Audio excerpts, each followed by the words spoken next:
JesterBell is back.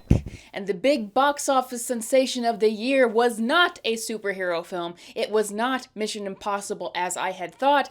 It was Barbenheimer, the big event where people put Barbie and Oppenheimer next to each other and decided that they had to go see both of them at once, and it turned into this huge event where both movies combined had the fourth biggest box office attendance of all time. This has been such an exciting time. I went to see Barbie about 3 times, and each time everyone was dressed up in pink. There was an excitement around it. I've seen so many movies this year multiple times, and I had never seen the theater as full as for that film, and the excitement around both of these films and the discussion. I have never seen this much discussion around film since last year, honestly. It was really amazing to watch. But I want to break down what Barbenheimer is, why it happened, what are the good takeaways you should be taking from it, and why Hollywood most likely going to have bad takeaways from it and learn the wrong lessons from this success. Okay, why did these films become such a big sensation? Well, this is a fun story.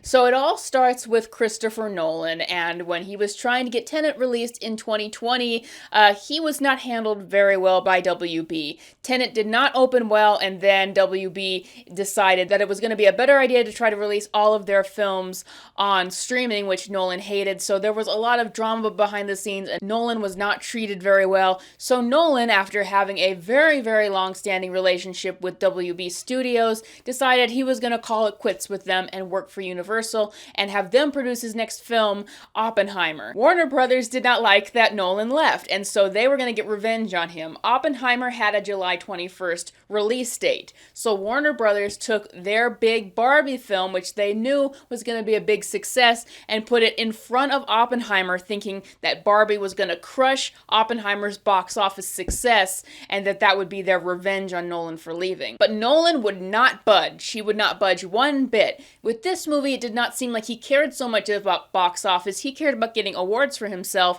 That's why he went forward and gave Oppenheimer an R rating. Maybe he thought that the R rating would make it sell better with Oscar voters. Who knows? But he was not leaving. He said, "We are not moving," and stick it to Warner Brothers. They are going to stay here in this slot. So what happened then? Well, we had Oppenheimer by Christopher Nolan, who is an auteur director who has also crossed over into mainstream films, and we had Greta Gerwig, who was also an auteur director, done a lot of art films up to this point, who was crossing over into mainstream movies with Barbie. And we knew that they were both supposed to be very deeply layered films despite having some mainstream appeal, and that's how they were marketed. So film nerds started shipping these two films together, because isn't that funny? A movie about a Barbie doll versus a movie about nuclear testing, things that could not be more unrelated, but we know that they're supposed to be more artistic, creative films than that. So film nerds started shipping these movies together and saying that we're going to do Barbenheimer. That is how the meme started, that you have to watch both films on the same day. But now this sensation spread. Why? Because the Barbie marketing blew up and it made Barbie into a lifestyle thing that is called Barbiecore. They market it in donut shops, in clothes, in burgers. I did a whole video on it, but Barbie then became a whole vibe and lifestyle. So people really, really got into that, especially mostly women got into it. And with that came this Barbenheimer meme that isn't it funny to go see Barbie and then go see a really dark movie about the atomic bomb. So because of the Barbie marketing, that Barbenheimer meme swashed over to the Barbie hype, and it became a thing in and of itself, that the Barbenheimer challenge, can you go watch both of these movies at once? So this exploded big time, and if you went to see Barbenheimer opening weekend, you would see people dressed in pink to go see Barbie, people dressed in black to go see Oppenheimer, and then them switching clothes to cross over, the Oppenheimer people going to see their Barbie screening, the Barbie people going to see the Oppenheimer screening, and it became that huge thing. This was such a sensation. AMC said that they had sold at least 200,000 tickets to people booking Barbenheimer double features. And of course, this is a big sensation, so studios want to understand what happened with it, and they found out that Christopher Nolan has a huge fan base of people. He was always going to have a giant group of people who wanted to go see his film despite the the R rating and all that. But the Nolan fans saw the Barbenheimer memes and said, hey, let's go check out Barbie by Greta Gerwig since it's on the same day, when they might not have seen the movie otherwise. The Barbie fans, meanwhile, who might not have otherwise seen Oppenheimer, said, hey, this is a meme, let's go see Oppenheimer too. So the movies ended up helping each other. But especially Oppenheimer got dragged up by Barbie's success because it got caught up in this meme. So while WB was trying to attack and put down Christopher Nolan with this move to put Barbie next to Oppenheimer, they actually ended up helping his film succeed. And because the Barbenheimer meme is continuing, they're going to help Oppenheimer with the Oscars race as well. And that is just crazy. By the way, WB now apparently wants Nolan back. They're under new management. I doubt they're going to get him though. So that's why it became a big sensation, but I want to work on the individual films and the reactions to them and how they rose up so much. Now, people keep saying, how did Barbie make $1 billion? Why is it such a sensation? Well, first of all, we go back to the lifestyle marketing. People were forming an entire lifestyle around this pink girl brand. I saw that people are now picking out baby names of Barbie and Ken have rose like 300 and 200%. So you can see it's becoming a part of people's lifestyle, and then they want to eventually see the movie that this is all based around. But the reason why Barbie got so much hype is not because it is an untapped IP. It's not just because it is a toy that really connects with a lot of women, like the one thing that is going to connect us all together and get us to see a big movie together, but it is because you hired Greta Gerwig to direct the movie. And since the very first teaser trailer that parodied 2001: A Space Odyssey, people could tell that there was something deeper behind it. The "she's everything, he's just Ken" line made people think that there is something more to this film. There was a whole lot of that talk behind the scenes. And when the movie came out, it was super bright, it was super pink, it was unlike anything we had seen in a long time. And that's important because I was shocked when I heard a podcaster say that 20% of the Barbie ticket buyers said that they could not remember the last time that they had watched a movie in the theater. And that shocked me. How can that be? That was until I found out that 68 to 70% of the people coming on that opening Friday were women. And I realized, oh, we've spent the last 10 to 15 years on boys' properties, Marvel, Star Wars. And yes, girls like me like that property as well, but there is a certain eclectic set of girls where maybe they like Marvel, but it's not their most favorite thing in the world, or maybe they would never like Marvel or Star Wars. We have not gotten a girly film in a very, very, very long time. And Barbie really mimics the style of certain films like Clueless or Splash, things that we have not seen on the screen, these PG-13 comedies with broad appeal, in a very, very long time. So that is a whole gap in the market that Barbie uncovered that Hollywood has just neglected. They've been trying to make boys' films more appealing to girls, like making these girl gang films, but it hasn't worked. They needed to go make female-driven comedies and dramas, and they found that with an IP that really means a lot to women. But also, I gotta say, the messaging is actually what is driving a lot of this film, because, well, I've done multiple videos talking about the complexities behind there and where it handles itself positively and negatively, and lots of different opinions there. You are still gonna have a lot of moments in that film that really resonates with frustrations a lot of women have, and especially other elements that resonate about what it's like to be a girl growing up. There is just so much of that in there, and that's why it is really connecting with women. This is why it is kind of like their film that they finally get, and that's why it is getting so much repeat business, but also because of the dissenting statements and the controversy, because, listen to me, controversy never kills a film. Controversy did not kill Joker, it did not kill Captain Marvel, it did not kill any of these films. Controversy helps films. All publicity is good publicity. When more and more people are talking about a film as in a controversy, that just makes more and more people feel like they need to go see it for themselves to be a part of the conversation. The only time that movies don't do well is when there is no interest, and that definitely was not the case with Barbie, the most talked about film in the year. And of course with Barbie, it is just a very unique and original film. The way that they said it got made is apparently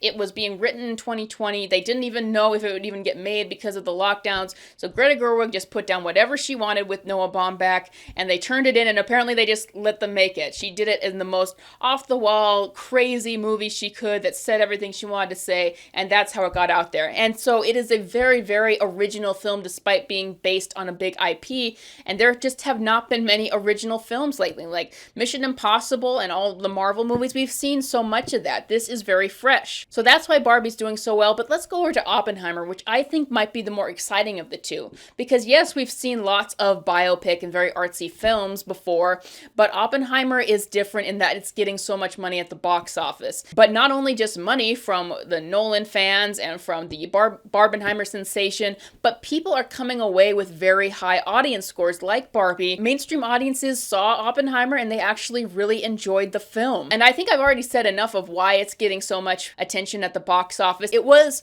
advertised as more of a thriller movie. Nolan already has the fans. He can already make a mainstream movie, which he did with Inception and the Dark Knight trilogy. So that marketing really helped along with the Barbenheimer stuff. It is a very relevant moment in history that he is talking about, that everyone knows about and everyone can connect with. And like Barbie, it is another big theme for people to discuss. And like all the Barbie discussion, I've seen a lot of discussion over the atomic bomb and who Oppenheimer was and the complicated decisions and complicated person that he was. And that's been going on for weeks. And that excites me because usually this type of film, the very dramatic, very long biopic that's about some very serious subject matter, people don't watch. This Oppenheimer, this Barbenheimer situation got people to watch these kinds of films and really comment on them. Like usually I'll watch a film like Banshees of Inisherin or Tar that has this complex subject matter, and I won't be able to talk about it with many people because not many people will have seen those films in the first place. But these films are really pushing out in the discussion and making people think about these sorts of things and talk about them, and that is really, really exciting. So, what are the positive takeaways from the situation? Where should Hollywood go from here, seeing the success of these two movies and the discussion around them, which has transcended all these superhero movies and the regular action films this year, aside from Super Mario? Well, first of all, that they do need to take more risks, and they do need films that are more original. Not that you don't have your IP films, because obviously if Barbie was a completely original film without the Barbie IP, it would not be doing these numbers at all. But you need to think about how you're executing these films and the original ideas behind there. Why do you guys think that I've been talking about Barbie so much? Is because I have not seen a film like this in the mainstream since ever. And frankly, like, I enjoyed Across the Spider-Verse, but it did have its flaws, and Guardians of the Galaxy was a very flawed movie. And honestly, while I still love superhero films, I'm just feeling so burnt out on them at this point, and I really want something different. So Hollywood does need to take more risks and have more original films, and they see with Oppenheimer that you can have a film that isn't based on a huge toy or video game or superhero IP that does good money and that really interests people and that's really received well. The other takeaway is more specific to Barbie, that you do need more female skewing films. There is a whole neglected audience out there that wants that. You've been trying to make boys things into female things and it really hasn't worked. You need more female skewing films. Maybe you don't even make them on the same scale. Maybe you just make some more PG-13 lower level comedies that everyone can enjoy, that all women can enjoy. That's a good idea. But importantly, from both these films, the takeaway is you need more director-driven movies. You need directors with very strong visions that also have some mainstream crossover appeal to bring these movies forward. Christopher Nolan and Greta Gerwig are doing what Steven Spielberg would do, where he was insanely skilled and he could make very artsy, very deep films, but he also knew how to sell a film to the mainstream. That is what you need in Hollywood right now. But unfortunately, Hollywood always takes the wrong lessons from the success of these kinds of movies. What do we hear on the horizon after the success of Barbie? Well, they figured that people want more movies based on Mattel products. We're getting an Uno movie, a Barbie movie, a Wishbone movie, a Hot Wheels movie. I have no idea what the Uno movie would even be about. Are we gonna get a sequel to the Uno movie called Dos? A third movie called Trace? Just doesn't make any sense to me. And apparently the Barbie movie is going to be like this dark A24 movie, like another artistic thing. And that is the problem with Hollywood, is that when they get something, they'll get something that's not been done before and that's really, really successful, and then they'll just copy it over and over again until it's milked into the ground and they have to find something else to milk. Like, I think the big takeaway from Oppenheimer is unfortunately going to be, oh, people want more R-rated biopics with a strong movie star lead. Bring on Gal Gadot Cleopatra, and we've already got Joaquin Phoenix as Napoleon, when they really should be taking from the lessons that I've talked about. You need to take your risks. You need to have directors with a strong vision with also some crossover mainstream appeal. And you need to maybe dig in deeper into why these films are connecting with people rather than just based on the superficial, like, oh, it's based on a toy. Oh, it's based on somebody who actually was around in real life. Maybe they'll make more films on wars and maybe natural disasters. I don't know. It's just, that Hollywood always takes the wrong lessons from these sorts of things. And it's kind of unfortunate